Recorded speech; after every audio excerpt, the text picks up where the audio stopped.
Good morning, आदाब, नमस्कार। Programme सलाम जेके आप देख रहे हैं। मैं हूं आपके साथ आसिफ रशीद, दिल्ली के स्टूडियो से बराह रास्त। और प्रोग्राम सलाम जेके में आज मेरे साथ हैं गौहर कुछ है। तो सलाम जेके प्रोग्राम के फॉर्मेट के मुताबिक जैसा कि आप जानते हैं, उन तमाम खबरों पर हमारी नजर रहती है, उन खबरों पर हम तज्जिया करते हैं, मेहमानों को शामिल करते हैं, अपने नुमाइंदों को ग्राउंड जीरो से लेते हैं, जो खबरें सबसे ज्यादा सुर्खियों में रहती हैं और जिन पर सबसे ज्यादा बहस मुबाहिसा हो रहा होता है, वो खबरें जो न सिर्फ हिंदुस्तान के अंदर बल्कि सरहद के उस पार भी सुर्खियां बटोरती हैं। और यही वजह है कि आज भी प्रोग्राम में हमने उन्हीं खबरों को सबसे पहले आपके सामने लाने की कोशिश की है जो आज दिन भर सुर्खियों में रहने वाली है और पिछले 24 घंटों के दौरान जिन पर सबसे ज्यादा डिस्कशन हुआ है। आज के प्रोग्राम में आपको बताएंगे कि सरहदी इलाकों में तनाव भरी सूरत हाल, किस तरीके से बातचीत का सिलसिला भी चल रहा है, दिल्ली से मॉस्को तक और बीजिंग तक इस वक्त हलचल काफी ज्यादा, लेकिन लाइन ऑफ एक्चुअल कंट्रोल की ताजा तरीन सूरत हाल और जो सरकारी जराया बताते हैं वो इस वक्त खतरनाक सिचुएशन बनती नजर आ रही है फिंगर 4 और फिंगर 5 मशरकी लद्दाख के हिस्से के अंदर। इसके अलावा आपको बताएंगे कि सरगर्मियां एयरफोर्स की तरफ से दोनों अतराफ से की गई हैं, उन पर आपको ताजा तरीन तफसीलात बताएंगे। डिफेंस एक्सपर्ट भी हमारे साथ रहेंगे और हमारे नुमाइंदे रहमत कलीम भी थोड़ी देर में हमें ज्वाइन करेंगे। आपको बताएंगे कि एक बड़ी मीटिंग जो रूस के शहर मॉस्को के अंदर हुई है, उस मीटिंग में कौन से ऐसे 5 पॉइंट्स थे, 5 निकात थे जिन पर बातचीत हुई है और इत्तेफाक राय हुई है। उसके साथ साथ आपको बताएंगे कि एलएसी की जो सूरत हाल है उसका असर एलओसी पर कितना देखा जा रहा है, लाइन ऑफ कंट्रोल पर यानी राजौरी, पुंछ या फिर नॉर्थ कश्मीर के अंदर क्या कुछ सिचुएशन बनी है। कई इलाकों के अंदर अफवाहों से लोग डरे हुए हैं तो कई इलाकों के अंदर दोनों अतराफ से हो रही गोलाबारी से लोगों में खौफ और दहशत का माहौल है। अवामी मसाइल पर भी बात होगी। आपको बताएंगे कि कोविड-19 के कहर के बीच यूएन की एक और बड़ी रिपोर्ट सामने आई है। कई बड़े चैलेंजेस आने वाले कुछ दिनों के अंदर समाज के सामने होंगे, दुनिया के सामने होंगे। क्या कोविड से ज्यादा उनसे निपटना मुश्किलात का सबब बन सकता है या हमारे लिए मुश्किल होगा, इस पर आपको बताएंगे। जब आपको वादी कश्मीर लिए चलेंगे तो बताएंगे कि श्रीनगर के अंदर क्यों कोविड-19 के बीच उस एक खानदान के खिलाफ केस दर्ज किया गया जिसने एक तकरीब की थी। शादी के बाद यहां पर केस दर्ज हुआ, कई लोगों के से अब पूछताछ भी होगी। लेकिन आगे बढ़ने के साथ साथ आपको यह भी बताएंगे कि जब कोविड-19 का जिक्र हो रहा है तो नीट के स्टूडेंट्स जिनका एग्जाम 13 तारीख को होना है, जेडबलई मेंस का एग्जाम हो चुका है 1 से 6 और 13 तारीख को जब इम्तिहानात होंगे तो उसके लिए गाइडलाइंस जारी कर दी गई हैं। एक तरफ स्टूडेंट्स की बात तो दूसरी तरफ स्टूडेंट्स वादी के अंदर एहतजाज इसलिए कर रहे हैं कि उनके स्टूडेंट्स वो जो यूनिवर्सिटी के तलबा हैं उनके इम्तिहानात ऑफलाइन कराए जाए, वो ऑफलाइन ना कराए जाएं, वो इस वक्त मुश्किलात का सबब उनके लिए बन सकता है क्योंकि वबाई सूरत हाल है। इन सब पर बात करेंगे। कुछ और अहम मौज़ूआत भी हैं, उस मुलाजिम की भी बात करेंगे जो महकमा हेल्थ का है लेकिन बहुत बड़ा फ्रॉड कर रहा था और क्राइम ब्रांच ने अब इस पर शिकंजा कसा है। इन सब पर तफसील से आपके सामने अगले 1.5 घंटे में बात करेंगे। आखिरी 20 मिनट आपके लिए रहेंगे प्रोग्राम में, जहां पर आपकी बात होगी। इंतजामी उमूर चलाने वाले अफसरान तक अपनी बात फोन कॉल्स के जरिए पहुंचाइएगा। हमारी टीवी स्क्रीन पर नंबर्स फ्लैश हो रहे हैं। ठीक 9:40 से 10 बजे तक आपकी लाइव कॉल्स प्रोग्राम में हम शामिल करेंगे। लेकिन प्रोग्राम की शुरुआत बड़ी खबर से, और बड़ी खबर लाइन ऑफ एक्चुअल कंट्रोल पर, जहां पर सूरत हाल पुरतनाव बनी है और इस वक्त भी जहां पर लगातार बातचीत के जरिए इन मुज़ाकरात को आगे बढ़ाकर हालात को, पुरतनाव जो हालात हैं उसे ठीक करने के लिए, मामूल पर लाने के लिए कोशिशें जारी हैं। तो वहीं खबर यह है कि एलएसी पर इस वक्त पिछले 24 घंटों के दौरान काफी ज्यादा हलचल देखी गई है। एक तरफ नहीं बल्कि दोनों अतराफ से फौजी जमाव बढ़ रहा है और लाइन ऑफ एक्चुअल कंट्रोल की जो सूरत हाल है बातचीत के जरिए भी शायद कहीं ना कहीं कंट्रोल में नजर नहीं आ रही है। जी हाँ आसिफ, अगर हम बात करेंगे आज के प्रोग्राम सलाम जेके में सबसे पहले जो सबसे बड़ी खबर इस वक्त जो लाइन ऑफ एक्चुअल कंट्रोल के हवाले से बात करेंगे तो लाइन ऑफ एक्चुअल कंट्रोल के दोनों तरफ से जहां यानी कि हिंदुस्तान और चीन के दरमियान सरहद पर जो कशीदगी है उसमें हर रोज इजाफा होता जा रहा है। और लाइन ऑफ एक्चुअल कंट्रोल में भारतीय फौजियों के साथ साथ चीनी अफवाज ने भी मजीद फौजियों को तैनात किया है। सरहद के करीब तकरीबन 500 मीटर की दूरी पर दोनों अफवाज जो है वो आमने सामने है। इसके साथ ही जंगी साजो सामान भी पहले ही नस्ब किया गया है और जंगी जहाजों के हवाले से दोनों तरफ से जो है गश्त भी लगातार जारी है। लाइन ऑफ एक्चुअल कंट्रोल पर जहां दोनों के दरमियान जो है कशीदगी लगातार जारी है, वही दोनों तरफ से जो है फिंगर 3 की बात करेंगे, फिंगर 4 की बात करेंगे तो वहां पर भारत की जानिब से जो है मजीद फोर्सेस को तैनात किया गया है। और दूसरी तरफ अगर हम बात करेंगे चाइना की तरफ से भी, वहां पर भी जो है फोर्सेस को तैनात किया गया है, मजीद फौजियों को तैनात। दूसरी तरफ से अगर हम बात करेंगे तो सफारती सतह से लेकर फौजी कमांडर सतह की लेवल पर जो है मीटिंगों का सिलसिला भी लगातार जारी है। चलिए, बड़ी खबर हम आपको बता रहे हैं, लाइन ऑफ एक्चुअल कंट्रोल की सूरत हाल पुरतनाव। इस बीच आपको बताते चलें कि दोनों अतराफ इसलिए हम कह रहे हैं कि सरगर्मियां तेज हुई हैं। बड़ी खबर इस वक्त लाइन ऑफ एक्चुअल कंट्रोल से आ रही है, जहां पर कशीदगी में एक बार फिर इजाफा देखा गया है। और पिछले 24 घंटों के दौरान जो बड़ी खबर आ रही है कि 500 मीटर की दूरी पर दोनों अफवाज आमने सामने हैं। फासला सिर्फ 500 मीटर का।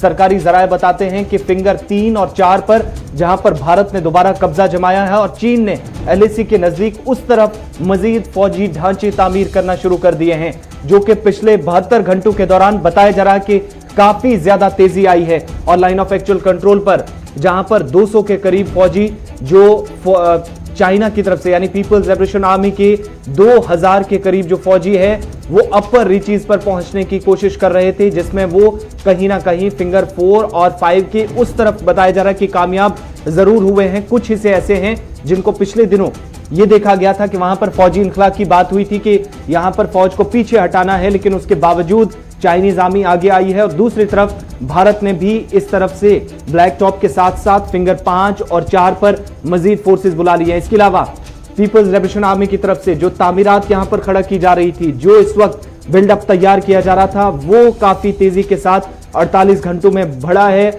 और फिंगर 4 के आसपास और भी चाइनीज ट्रूप्स को बताया जा रहा है कि पीएलए की जो ट्रूप्स हैं वो आगे बढ़े और फासला बहुत कम दोनों अफवाज के दरमियान है। और एक्चुअल कंट्रोल पर इस वक्त जो रेचिन ला है, रेक्सिन ला के आसपास का इलाका, जहां पर 29 और 30 को गोली चलने की भी खबरें सामने आई थी, इस इलाके पर दोनों तरफ से नजर रखी जा रही है, क्योंकि कंट्रोल अपर रीजन पर पहुंचकर ही होगा।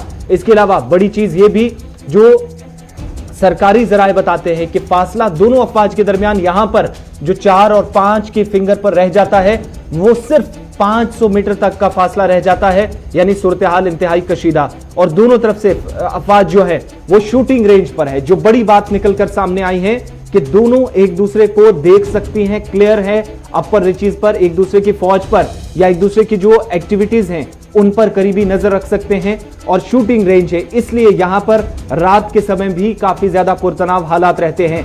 साथ ही साथ आपको ये भी बताते चलें कि जहां चीन की तरफ से फिंगर 4 पर मजीद फोर्सेज उस तरफ बुलाई गई हैं मदर रीच पर, तो दूसरी तरफ भारत की तरफ से भी 4 और 5 पर मजीद फोर्सेज बुलाकर इस इलाके के अंदर जो सरगर्मियां हैं वो तेज कर दी गई है।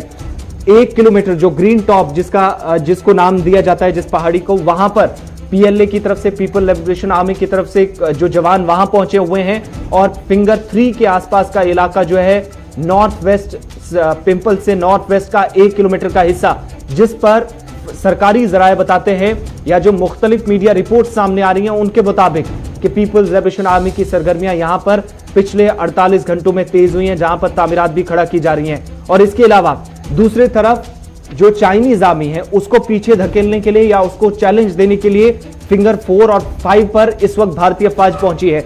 और ये 48 घंटों के दौरान बहुत ज्यादा डेवलपमेंट देखी गई है, क्योंकि तामीरात तो खड़ी हो ही रही थी, लेकिन बड़ी चीज यह है कि दोनों अफवाज रात के समय में भी एक दूसरे को देख रही हैं और फासला जो दोनों के दरमियान है वो बहुत कम है, शूटिंग रेंज है, आमने सामने दोनों अफवाज। उस जरा से ये भी खबर आ रही है कि फिंगर 3 पर जहां भारतीय अफवाज की जानिब से वहां पर उसे कोशिश करने, कब्जा करने की कोशिश की जा रही है, लेकिन दूसरी तरफ जो है चाइनीज अफवाज की तरफ से जो पीएलए उनकी जानिब से उन्हें कोशिश को नाकाम। ये जरा से खबर आ रही है कि अगर फिंगर 4 के टॉप पर जाने की कोशिश की जा रही है, लेकिन चाइनीज अफवाज की जानिब से जो चीनी फौज है उनकी जानिब से उस कोशिश को नाकाम बनाया जा रहा है। भारतीय फौज की जानिब से अगर 2-3 मरतबा इस टॉप पर जाने की कोशिश की गई, लेकिन जरा से खबर आ रही कि उस कोशिश को नाकाम बनाया गया। और ये कशीदगी उस वक्त ज्यादा देखने को मिली जब 45 साल बाद जो है 2 रोज कबल ही जहां पर गोली चली है रात के दौरान, जब दोनों अफवाज आमने सामने आए, जहां पर चीनी फौज ने भारतीय अफवाज को उकसाने की कोशिश की, लेकिन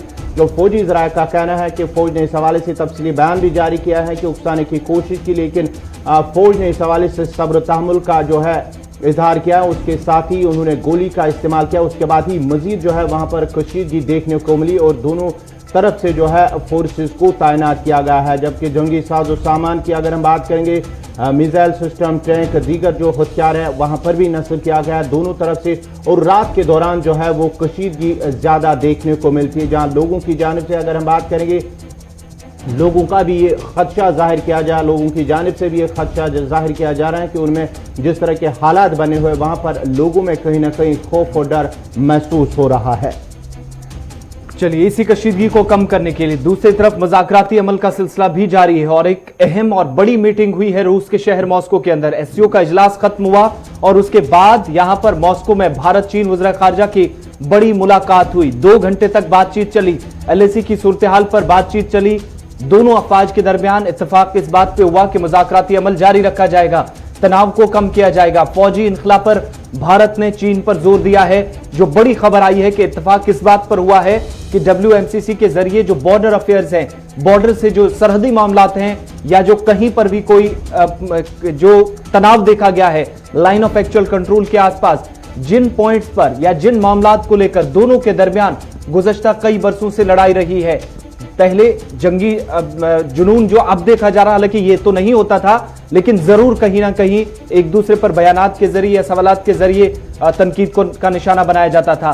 अब उन तमाम चीजों को खत्म करने के लिए 2 घंटे तक जो बातचीत हुई उसमें 5 इंपॉर्टेंट पॉइंट्स हैं जिन पर बातचीत हुई है। ये 5 इंपॉर्टेंट पॉइंट्स क्या है? हमारे साथ रहमत कलीम भी इस वक्त ज्वाइन कर चुके हैं। रहमत, जरा ये बताइएगा कि मीटिंग में 2 घंटे तक बातचीत चली है, काफी इंपॉर्टेंट मीटिंग थी, इतनी लंबी बातचीत का शायद किसी ने सोचा नहीं होगा, और जो खबर निकलकर सामने आ रही है, जो डेवलपमेंट हुई है, वो काफी पॉजिटिव नजर है। हालांकि सूरत हाल कुछ अलग इस वक्त जरूर है एलएसी पर, लेकिन 5 इंपॉर्टेंट पॉइंट्स जिन पर इत्तेफाक हुआ दोनों के दरमियान, बताइएगा क्या कुछ तफसीलात हैं? जी बिल्कुल, देखिए कल इन दोनों मुल्कों के वज़ीर खारजा के दरमियान 120 मिनट यानी 2 घंटे 20 मिनट की मुलाकात, मीटिंग, मुज़ाकरात और कई अहम इश्यूज थे एलएसी को लेकर के। पुराने मसले थे, नए मसले थे और हालिया तनाज़ा भी था। इन तमाम चीजों पर बहुत ही बारीकी के साथ, इत्मीनान के साथ, सब्र तहम्मुल के साथ दोनों मुल्कों ने अपनी अपनी बातें रखी और दोनों मुल्कों ने एक दूसरे को सुना।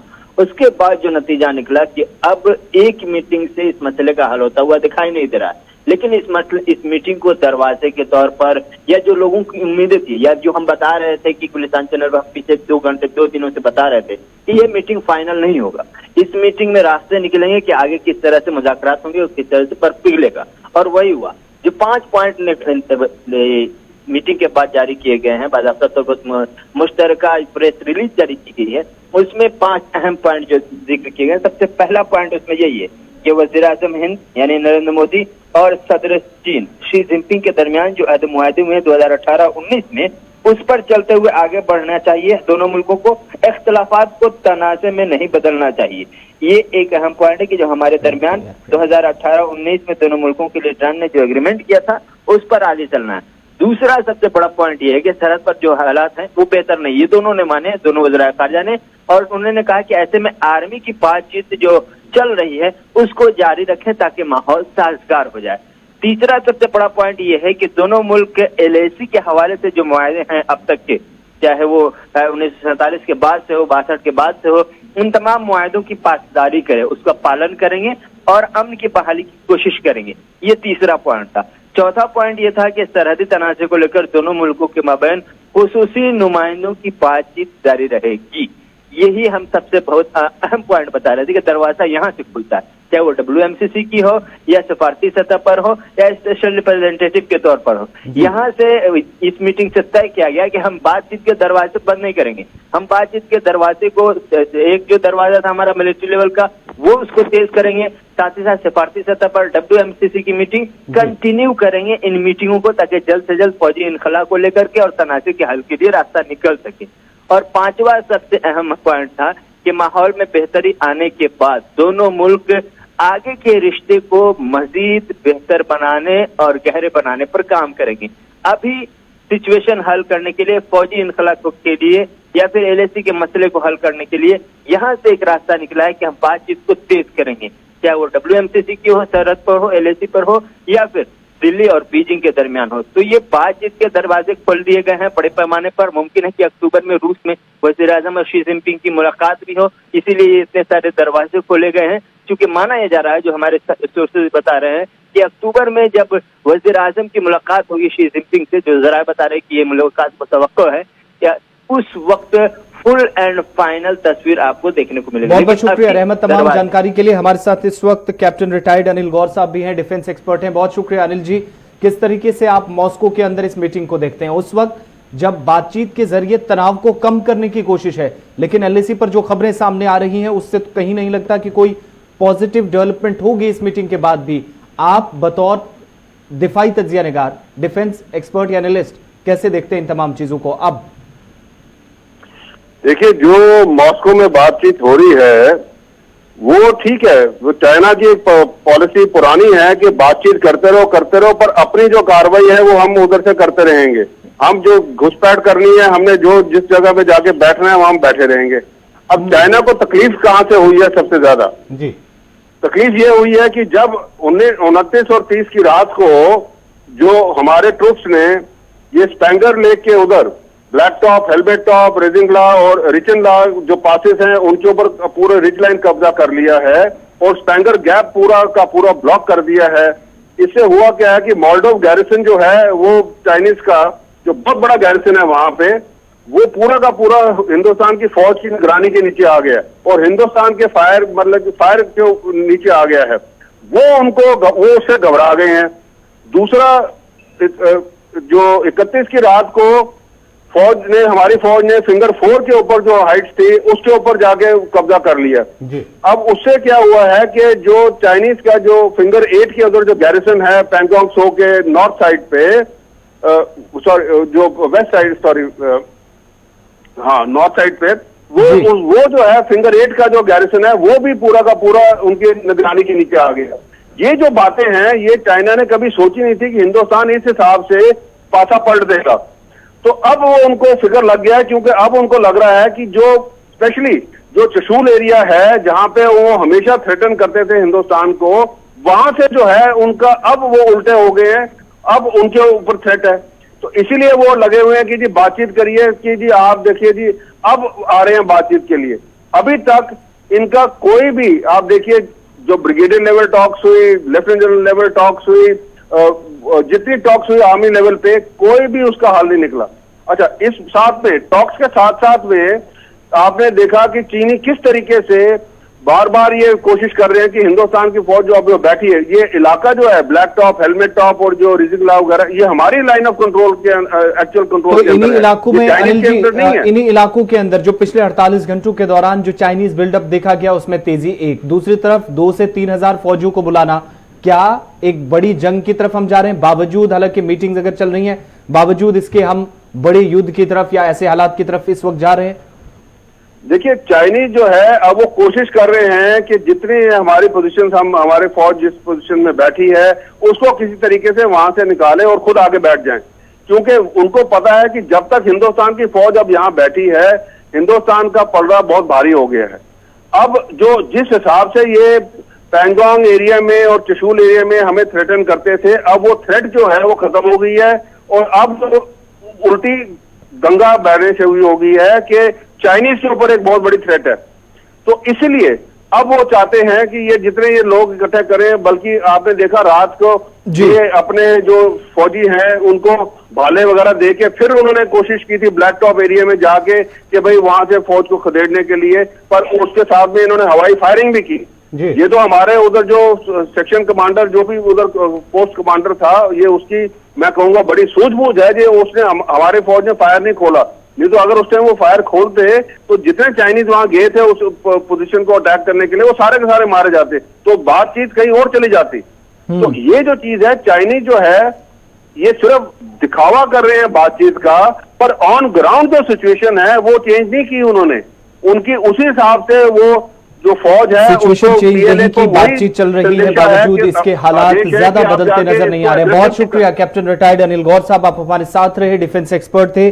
और 2 अहम मामलात, एक तरफ एलएसी की जो सूरत हाल है उस पर तो बात हो ही रही है, लेकिन जो मीटिंग हुई है रूस के शहर मॉस्को के अंदर, एससीओ का इजलास, शंघाई ताउन कॉन्फ्रेंस जो हुई है, सालाना कॉन्फ्रेंस के बाद आमतौर पर वज़राए खारजा की मुलाकात on table face to face बैठकर होती थी, लेकिन इस बार वो नहीं हुई। चाइना ने दरख्वास्त की, 2 बार मीटिंग हुई, लेकिन दूसरी तरफ जो इस वक्त देख रहे हैं सूरत हाल में कोई बड़ी तब्दीली नजर नहीं आ रही है। और जो 5 निकात है जो रहमत भी बता रहे थे जिन पर बातचीत पर इत्तेफाक हुआ है, तनाव न बढ़े, इस तनाव को जो इस वक्त फौजी तातुल है इसको कम किया जाए, इस तरह का कदम उठाना है। एक पॉइंट ये दोबारा मैं आपके सामने बता दूं। दूसरा पॉइंट, जो इस वक्त तनाव बढ़ रहा है उसको कम करने के लिए मौजूदा परिस्थितियों में इन हालात को देखते हुए क्या किया जा सकता है, उस कदम पर उठाने पर जोर दिया गया है दोनों तरफ से। तीसरा बड़ा कि 4 बार जो मुआहदे हुए हैं कि एलएसी एक दूसरे के हिस्से में नहीं आना या क्रॉस ओवर नहीं करना, एग्रेशन की कोशिश नहीं करनी, उस पर इत्तेफाक हुआ है कि उसके लिए उसको कम करने के लिए बातचीत का रास्ता। चौथी बड़ी इंपॉर्टेंट चीज, गुज़श्ता दिनों WMCC की वर्किंग कमेटी का जो इजलास हुआ मैकेनिज्म के थ्रू, और इस मैकेनिज्म के थ्रू बातचीत जारी रहेगी, आगे भी ये मुज़ाकरात जारी रहेंगे ताकि जो बॉर्डर से जुड़े मामलात हैं उनको सुलझाया जा सके इस मीटिंग के थ्रू, इस कमेटी के जरिए, इस मैकेनिज्म को अडॉप्ट करते हुए। उस पर इत्तेफाक हुआ है। चौथी बड़ी बात यानी पंचशील समझौता कह लीजिए, 5 इंपॉर्टेंट पॉइंट्स, और 5वां जो इंपॉर्टेंट पॉइंट इसमें यह है कि एलएसी पर फौजी इनखला को कैसे यकीनी बनाया जाए, जिस पर बार बार फोकस किया जा रहा है और भारत ने इस बात पर दोबारा जोर दिया है कि अप्रैल की पोजीशन बहाल की जाए। ये वो 5 इंपॉर्टेंट पॉइंट्स जो मीटिंग में डिस्कस हुए हैं और इन पर इत्तेफाक हुआ है कि फौरी तौर इनको अमलाया जाना चाहिए। खबरें और भी हैं जिन पर मजीद